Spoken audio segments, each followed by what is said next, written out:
Hello lovelies, this is Holly at Ivy Cool Creations, and this is my new process video.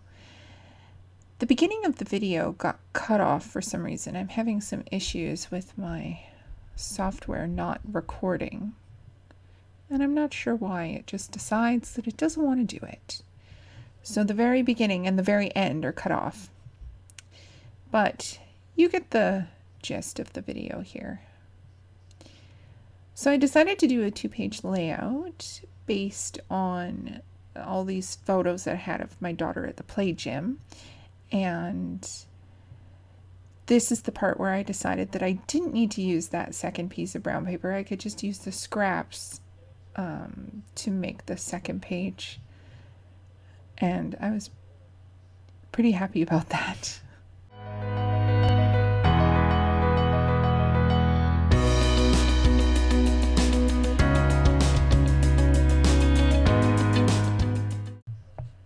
And this is where I decide that I can stretch these pieces that I've already ripped to make the torn edge all the way across the page and cover up all of the white. And the white is the paper that I get in the albums when I buy them. I buy all my albums in binders and I get them from Michael's, and they always have the sheets inside the page protectors, so I keep all of those and use them as backing and sometimes just as cardstock because it's pretty decent.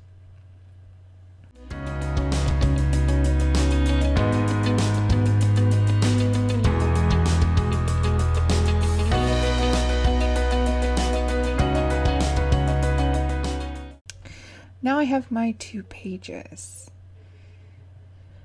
And this is where I pull in my photos. And I've already backed them on red paper, as you can tell. The video cut that part out. But I decided I was going to distress the edges.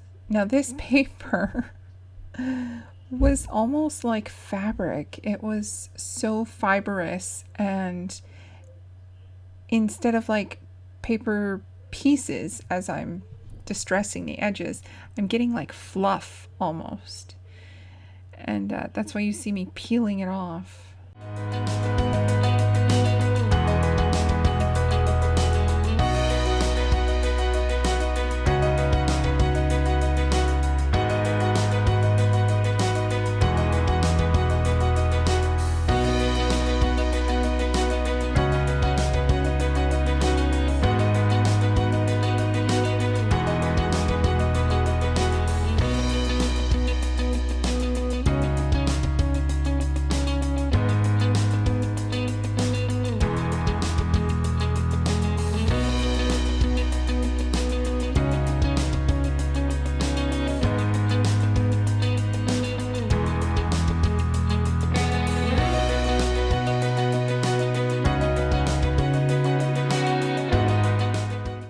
But that's fine. So I do all this work and I distress all the edges and go all the way around on both sets of photos.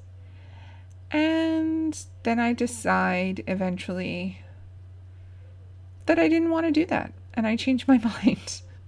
And that's the great thing about it, is that you get to change your mind. You get to decide that, that's not what you want.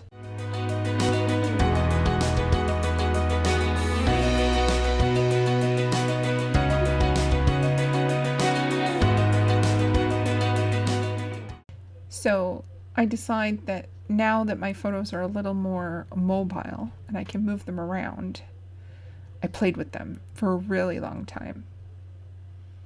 It was amazing how long it took me to figure out where I wanted to put my photos. And finally I decided I was going to back them. I needed something else, so I backed them on this teal paper, and it's the same teal that is already on the background. And I just decided it needs to be backed.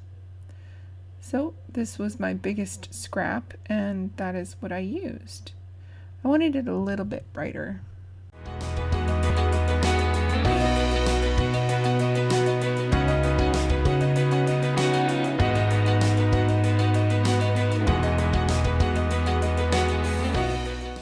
And this piece worked out perfectly in size. And I decided I was going to leave the torn edge at the bottom because it would match or go with all of the other torn pages. And I tried to tear it so that you would have the white line showing, because I like the white line. It gives you a bit of separation between the different papers. And then I decided to get some embellishments out and finally lay my photos down. I couldn't decide which way to put my photos because she's facing in all sorts of different directions. But I finally start pulling things out. Now this is a drawer that I just have on my desk that has all sorts of random embellishments from all sorts of different collections that I've used and pieces that are left over. And so I just basically go through it and try to find things that will match because I'm a lazy scrapbooker.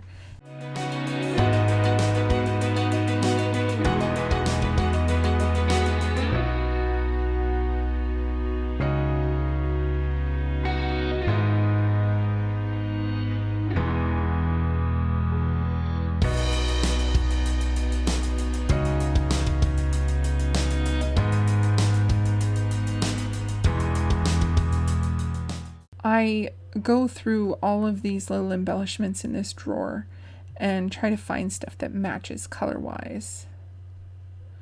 And I figured I'm going to use the Choose Crazy as my title because why not?